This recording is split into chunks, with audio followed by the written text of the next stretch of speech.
Chris Miller is the social mission activism manager at Ben & Jerry's. That's a unique position within the corporate world, where he is responsible for the company's issue advocacy campaigns.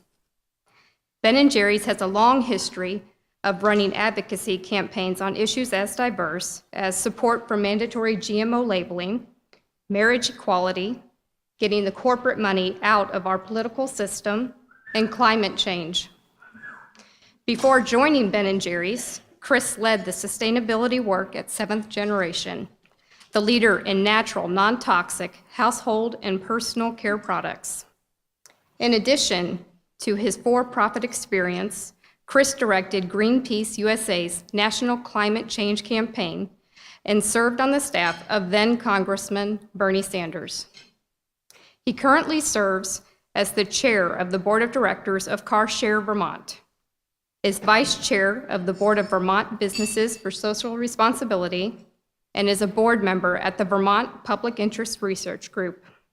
Our thanks to Chris for sharing his insights with us today. Please welcome to the stage, Chris Miller. Thank you.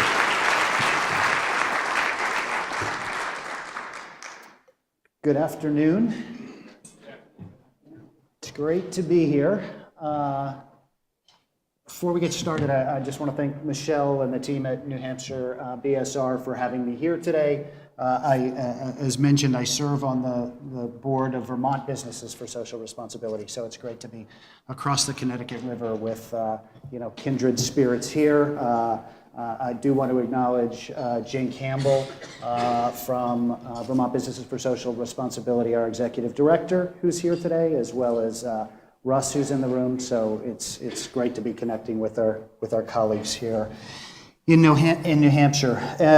The most important part of this presentation is this part, which is when I tell you that when I finish speaking, we will be scooping some Ben & Jerry's ice cream outside. So, and I will make a plug. I can't guarantee this, but I believe our franchisee is coming from Manchester to scoop, and I think they're gonna be serving probably a couple of the classic flavors, but also one of our new non-dairy flavors, which is an incredible, I typically don't plug the product, but it's an incredible product, and from a sustainability point of view, it has a third less carbon footprint than our standard full-fat ice cream.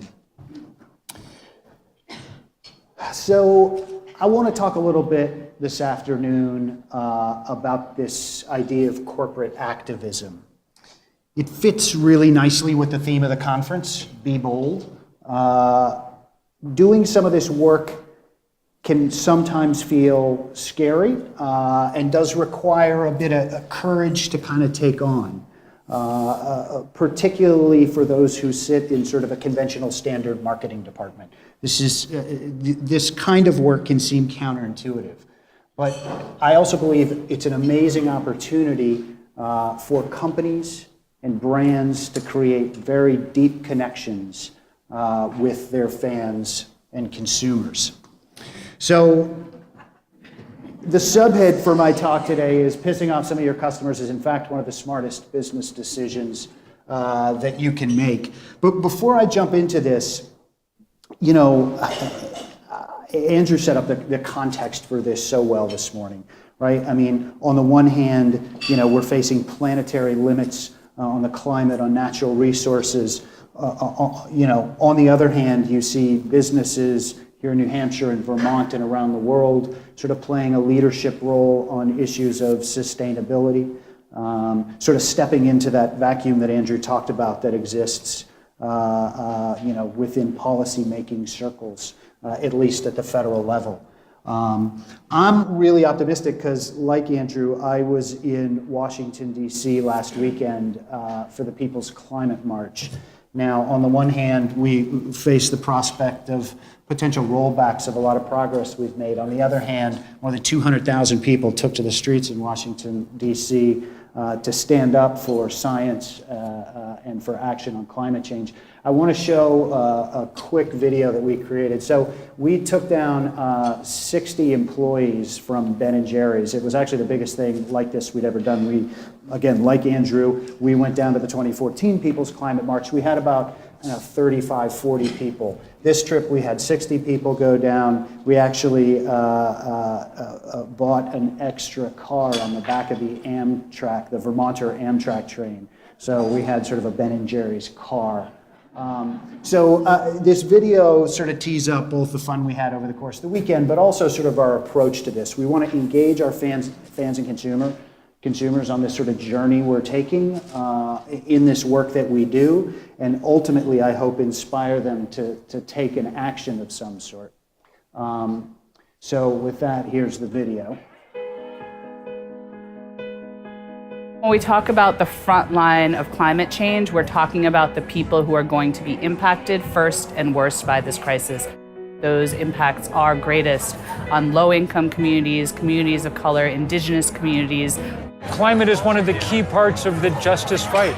It really does affect some people more than others at this point. There is no climate justice without racial justice. There is no climate justice without gender justice. There is no climate justice without queer justice. As scientists and educators, we feel it's our duty to take action and do something about climate change. It's not some insignificant issue. This is a really big deal. We must go back to the communities that are facing the brunt of this struggle to see how they're surviving.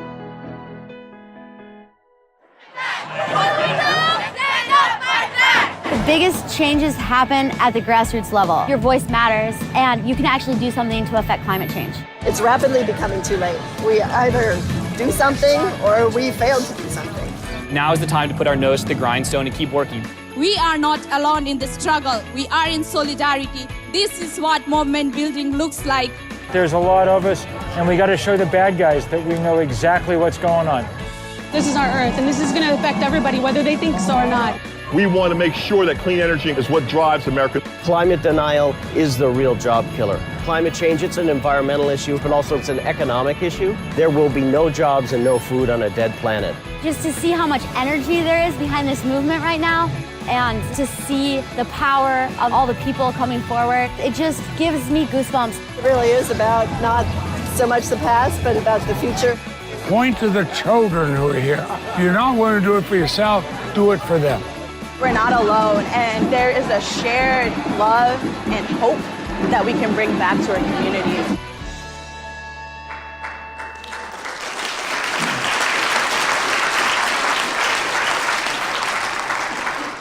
So here's what I want to run through quickly. I want to make a case for why corporate activism is something that all companies should be involved in. I want to give you a quick run through of our approach, kind of how we think about corporate activism at Ben & Jerry's, a quick case study, and to suggest that there's not one way to do this. The impression, I'm going to, the case study is sort of how we do it, and I don't want people to walk out of the room and say, well, it's really easy for Ben & Jerry's to do that because they sort of have ice cream. And I think the point is there is a way and an opportunity for companies that create products, services, to engage their customer base around a shared set of values. Let me start by saying I'm not a traditional business guy. I did work at Greenpeace, and I really started my career, frankly, beating up companies, right? I saw companies as part of the problem to so many of the problems that our society and planet faces. I came to the conclusion that while this is incredibly important work, I wanted to be a part of creating and being a part of a company, a business that modeled a different way of thinking. That if corporations are in fact a problem, corporations can also be the solution. So I hung up my banners and went to work at 7th Generation and now have this great job at Ben & Jerry's. So for centuries, the church was the most powerful entity in society.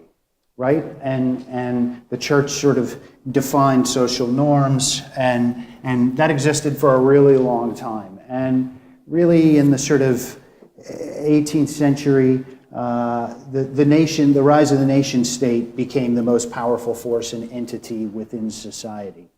And today, for better or for worse. And, oftentimes it's not, it is for the worse. Corporations are the most powerful entity in society. They have great sway over policymakers, our political system. But that is the opportunity that this work provides, that if indeed corporations are the most powerful entity in society, how do we create businesses and corporations that advocate for the greater good, for social good, for social change, instead of just a narrow self-interest? And so I think that's kind of what I want to talk a little bit about. And I think Jerry sort of said it best, right? He said the most powerful, the strongest bonds that you can build with your customers is around a shared set of values. And I think the tools that we have today to do this work are infinitely more impactful than when Ben and Jerry started the company 38 years ago. Ben started the business. He got about a year into it. He said to himself, my God, I've become everything I never wanted to be. I'm a business guy. And a guy that mentored him, Bernie Glassman, said, if you don't like the way businesses run, change the way you do it. And so, Ben really created this idea of kind of corporate activism, but the tools were limited, right? I mean, I remember when I was younger going to Ben and Jerry's One World, One Heart festivals and signing a postcard, to my member of Congress to talk about military spending, and I got a free ice cream cone. I mean, signing postcards was great, and there were a couple of thousand people at the One World, One Heart festival that day, but today, digital social media channels give us the opportunity to reach literally millions and millions of people. We have 9 million Facebook fans at Ben & Jerry's. We have, 500,000 Twitter followers, 750,000 Instagram followers. We touch, literally millions and millions of people every day. And we want to be relevant with our consumers. Andrew talked about how, you should assume that everyone knows everything, that the drive for millennials and the uptake in social media channels really does provide an opportunity to touch all these people and drive this deep transparency. In order to be relevant, you have to do more than just talk about one thing. If all we did was to post pictures of a beautiful pint of chocolate fudge brownie on Instagram every day, we'd be a pretty boring follow, right? You'd sort of unlike us pretty quickly. So the opportunity that these channels have is for us to become essentially a publisher, a content provider, if you will. We're competing day to day with the Huffington Post and my brother who's posting pictures of my nieces on Facebook, right? We want to stop people's thumb and engage them as they interact in this world. And that is sort of the opportunity that these new channels provide businesses to really create these deep connections. So the trick here is to combine issue advocacy with traditional marketing techniques, right? And that's a powerful combination. When I was at Greenpeace, we had the issue advocacy piece wired, but we didn't have access to the top sort of marketing talent, consumer insights. How do you speak and connect to your fans, your target? That's something that for-profit companies have the ability to do. So let me sort of walk you through the approach real quick. We consider ourselves an activist company. And for us, that means that we stand for something. So often, companies think about, what do my consumers care about? What do they think about? We start with what do we believe? We act on those values. And then the critical piece to it is we want to invite our fans to become a part of making change in the world. And this is kind of how we delineate what it is that we do versus what would be considered, your sort of typical cause-related marketing campaign. The end product looks very similar, but the place they start is really different. So a traditional cause-related marketing campaign starts with, who are my consumers, what do they care about, and what's an issue that I can connect with them on to build a deeper relationship. And the example that I always use is the Avon and the Pink Ribbon campaign, right? And it's this is not a comment on either Pink Ribbon campaigns or Avon, but the premise is Avon sells cosmetics to middle-aged women. Breast cancer is an issue that profoundly impacts middle-aged women, and so Avon has built a sort of a long history of engaging their fans and consumers on that issue. It's an incredibly important issue. We start with, what do we care about? What are our values? What's the change we seek to make in the world? And then we design a campaign that meaningfully engages our fans and consumers, speaks to them in a way that emotionally connects with them, and hopefully inspires them to take an action. Now, the net result of a cause-related marketing campaign is that you build brand equity and consumer loyalty. The net result, I hope, of some of the work we do is to support progressive social change. But what I'll show you is when you design a campaign rooted in your own values, when you drive towards social change, you build deep loyalty with consumers. So our activism campaigns support movement building. That's sort of our theory of change. We believe that by building strong grassroots movements of people, we can achieve the kind of change we want in the world. So we want to move beyond encouraging consumers to just make better shopping decisions. I think we feel, generally speaking, all of our businesses have a responsibility to do less bad, more good, but we're not going to kind of shop our way out of some of these planetary crises. So we want to move from that to being active citizens, support policies that address root causes. We want to advance strategies that support larger movements. So, and Andrew talked about how on earth could Pepsi, hundreds of people likely have seen that ad and no one sort of raised their hand. We start with outside groups and say, in the issue of climate change, we care about this issue of climate. What's the movement strategy? And then how do we bring the unique set of tools that we have to support those strategies? So we always want to work in a broad set of progressive partners. And this is how we think about our fans. They're millennials. They're 18 to 34-year-olds. We call them aspiring activists.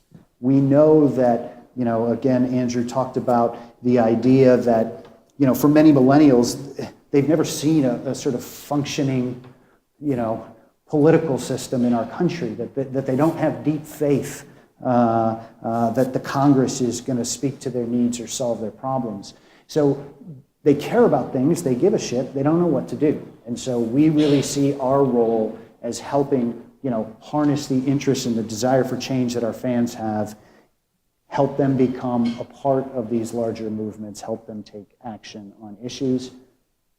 We really want to kind of use the tools that we have, our ice cream, our digital presence, our retail shops, to drive people up this kind of ladder of engagement, right? But the idea is you bring them in on the sort of light side on digital and social channels, and then, hopefully you move them up to, take a meaningful real world action.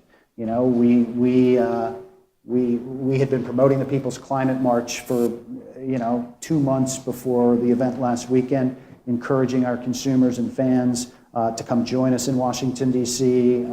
We were promoting it in our retail shops in the D.C. area. So really focused on driving people up a ladder of engagement. And when you do that, you're creating these sort of deeper connections with your fans and consumers around a set of issues.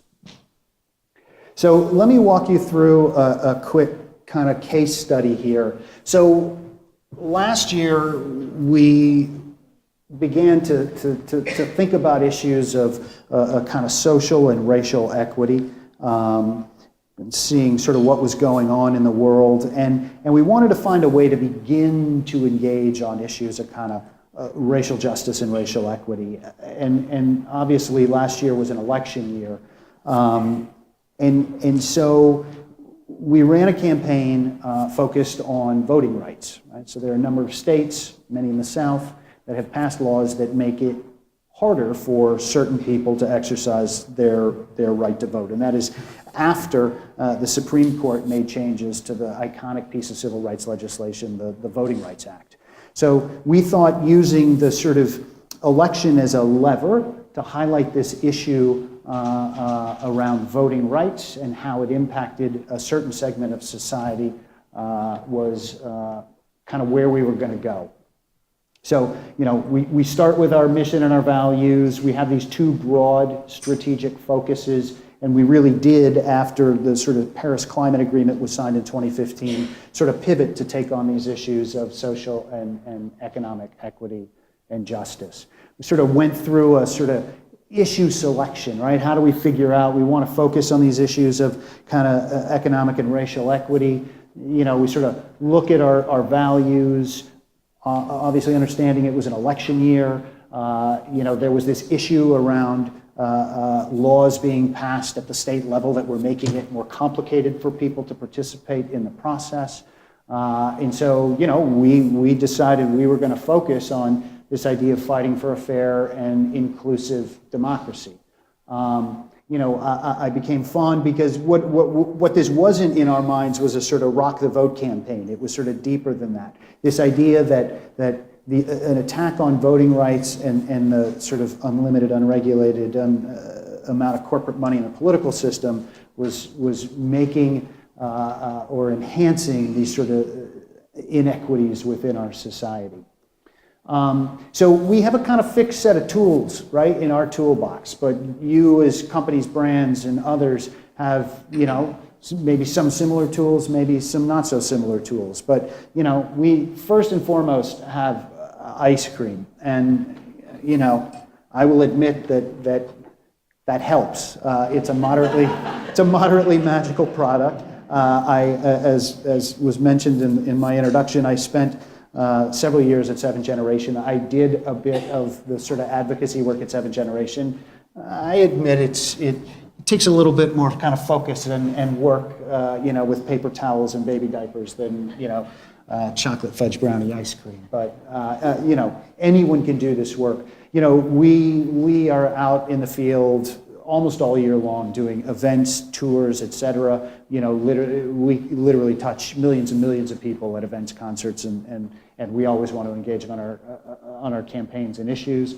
We have 600 retail shops around the world, 300 in the US. They're franchised. You know, we don't control them. They're not company owned. So we typically have some element of campaign execution at our retail shops, but you know, that's a place where we could do better.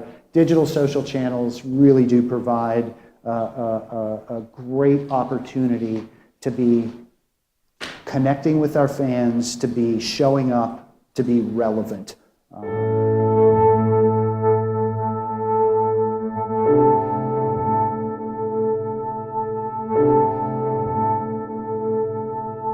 There are some things so precious, things that when we start losing them, we have no choice but to wake up. You look at the Capitol right now, and it's surrounded by scaffolding. Well, we're building a democracy here, and we have to constantly maintain it.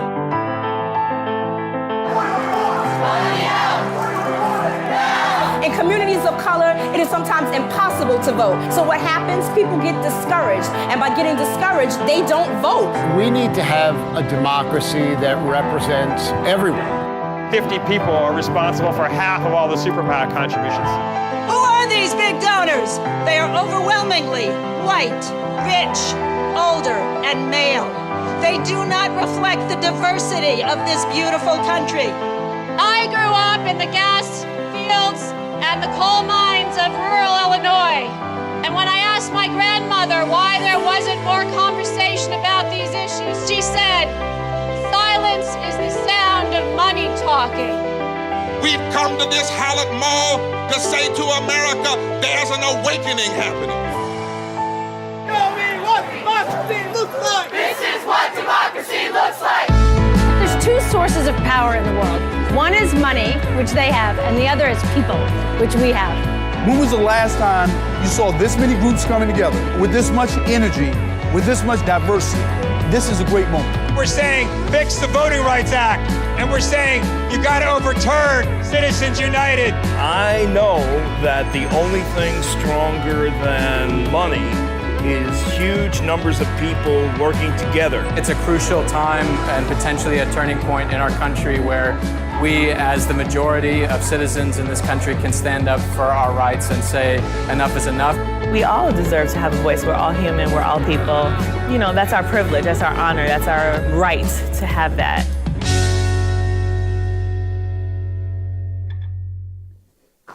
So, what I love about this work is that I sit on the social mission team at Ben & Jerry's. It's like a sustainability or a CSR team at any company. For all of these campaigns, I don't own the budget. The budget for all of this work sits with our marketing team, right? And the marketing team's job is to sell ice cream. Now, they're fully aligned with this and they understand this model, but the beauty of this is, sending a team of, 10 content people down to DC to cover an event, essentially like we were a news organization, is not super cheap. Producing videos, doing this content is not, is not inexpensive. But our marketing team, and I'm going to show you some sort of ROIs here in a minute on some of this stuff. Our marketing team supports this because they understand that it returns not only a sort of movement building, social change, but it also returns in terms of loyalty and growth for the business. So inherent in any campaign, we have we have a call to action. In this case, we had a petition in partnership with a group called Color of Change. We wanted to get people to sign a petition calling on Congress to reauthorize the Voting Rights Act. And one of the really cool things about digital and social channels is you can test different calls to action to see sort of what produces the best response at the lowest cost, right? So, this was some of the creative that we used. And so what we found is, right, that by combining different visuals and different headlines, we drove higher rates of engagement at lower cost. So it turned out that talking about kind of voter ID laws didn't perform particularly well, but highlighting and talking about the fact that polling stations were being closed in a bunch of states, and that was leading to massive lines where people were spending hours at a time, ended up driving the highest rate of click-through and action. So you saw the empowerment flavor. I want to give you a sense of kind of how we used the flavor, the product that we have to kind of scale this and campaign work. So we launched the flavor in North Carolina with Dr. Reverend Barber. You saw him briefly in the last video. He heads the North Carolina chapter of the NAACP. We went down there, we unveiled the flavor with much fanfare. It is amazing what unveiling a new flavor of Ben & Jerry's can do in terms of driving earned media coverage. So all the North Carolina media show up to unveil it, and it was an opportunity really to do a bait and switch, right? Hey, here's the ice cream, and it's a part of a campaign to highlight the issue of voting rights and the need to reauthorize the Voting Rights Act. So we do the sort of bait and switch. And then on day 2, we went to Washington, D.C. We'd never done this before, but we brought the empowerment flavor to all 535 members of Congress's offices, along with a letter from the co-founders and the CEO of the company calling on the Congress to reauthorize the Voting Rights Act. So I'm gonna do one more video here. It's the last video, and then get to the sort of punchline here, which is to look at some of the results of how this returns. We closed the year last year, just before the election, at a really cool music festival in Atlanta called the Many Rivers Festival, and it was a festival that was put on by Harry Belafonte and his foundation called the Sankofa Foundation, and it was this sort of fusion of art, music, culture, and activism, highlighting the issue of voting rights and the importance of participating in the political process.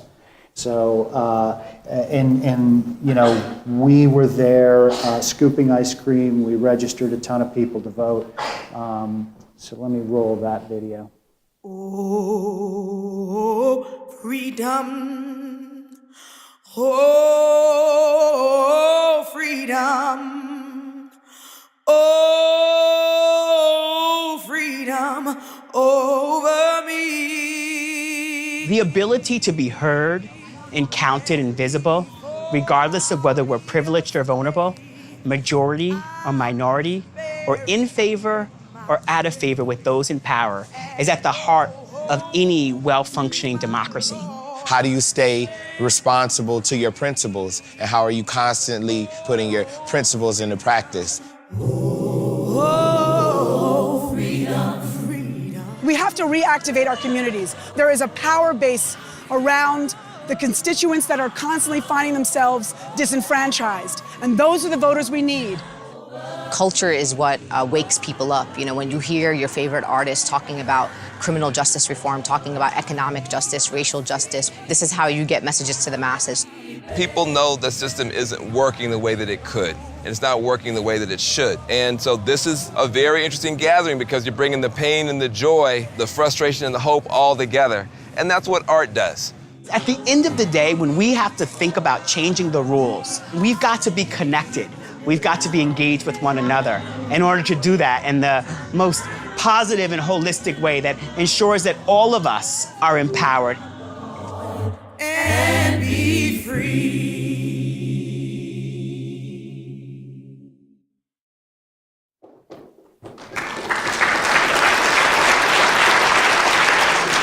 So over the course of 2016, sort of here are kind of the results of the campaign from a sort of impact publishing sort of KPI side. So we did 100 sort of long form pieces of written content that we put up on the web last year in support of this campaign. We did, I think, about 300 overall.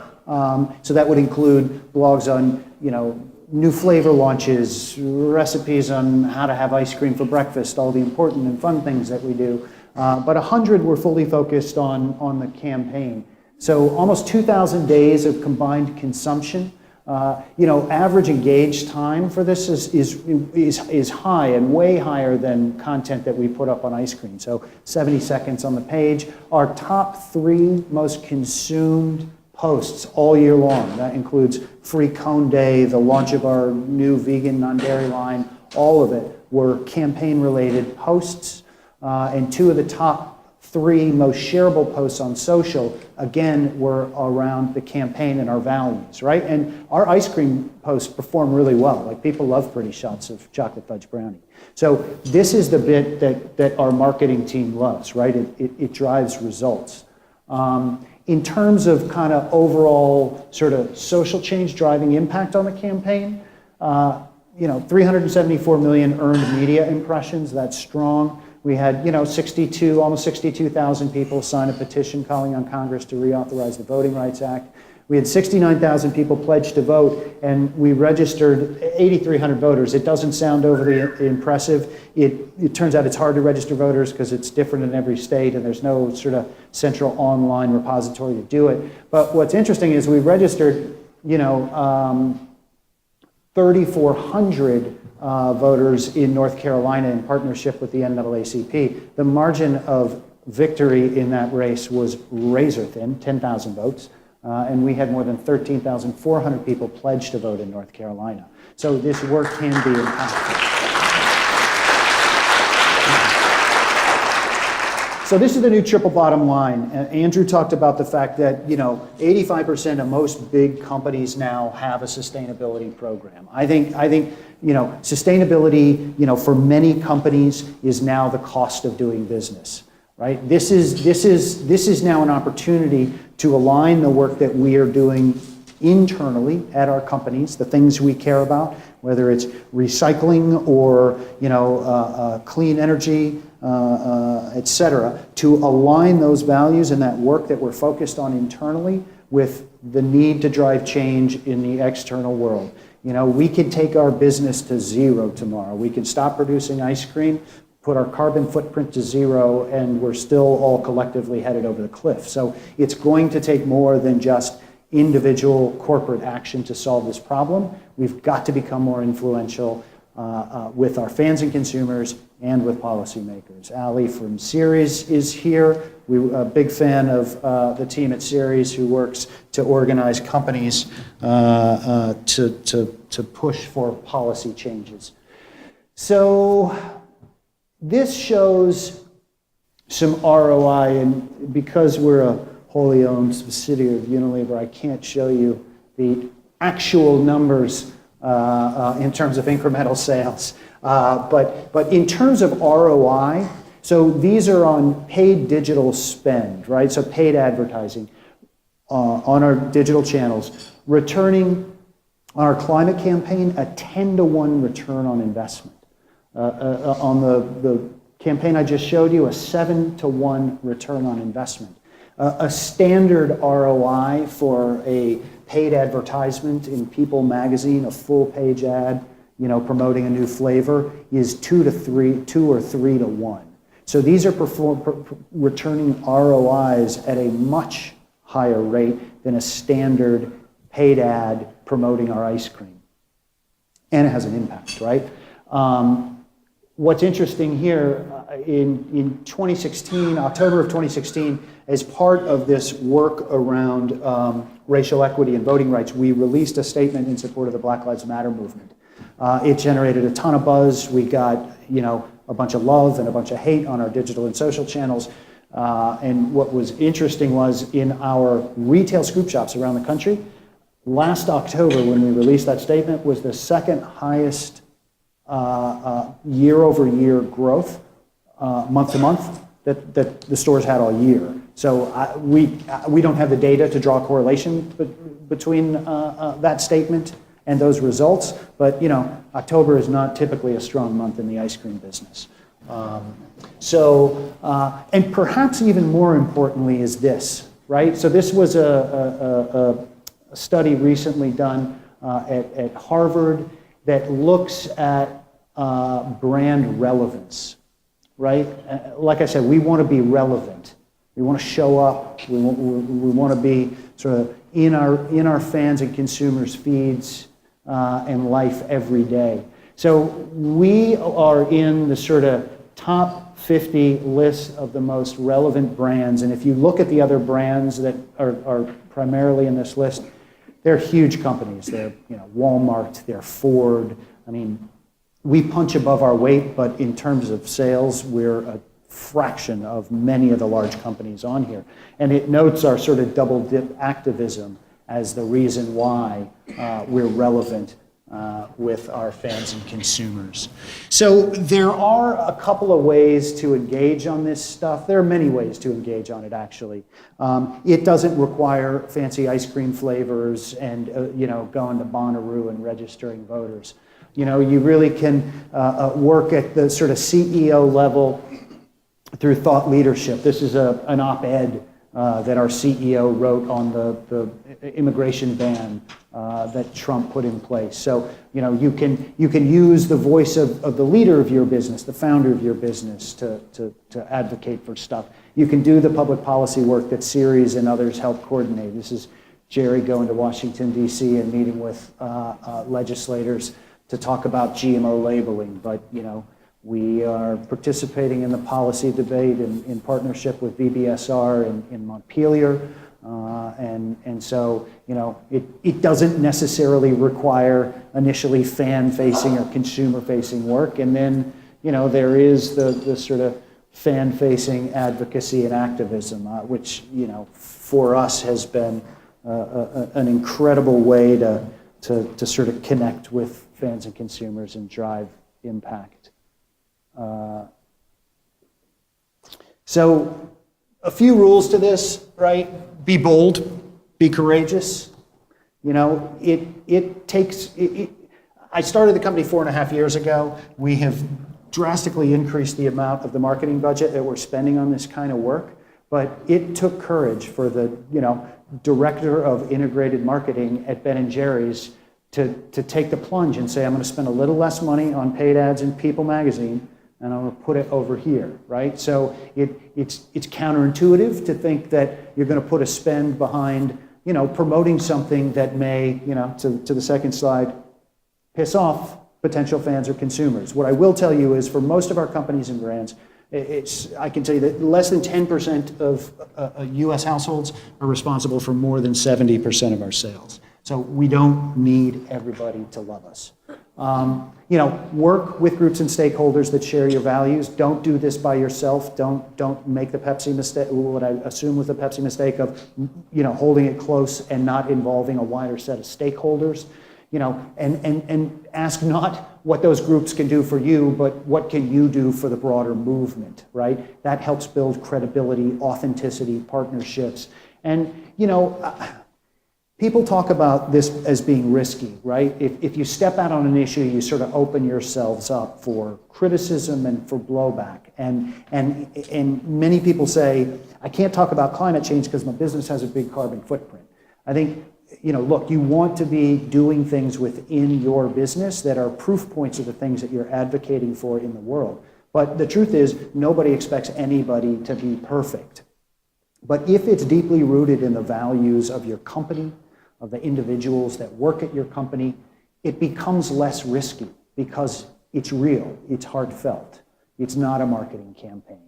And I guess I'll sort of leave you with this. There's a professor at Duke University, Aaron Chatterjee. He has been doing some research around corporate activism, CEO-level activism. He's done some great research. It's been published.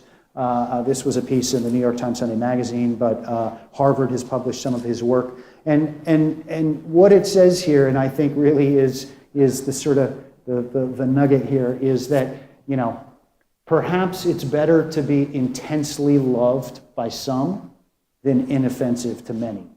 And so I think that's the sort of frame that we ought to sort of take here. So with that, I appreciate your attention. Happy to take a few questions if we have time. Thank you very much.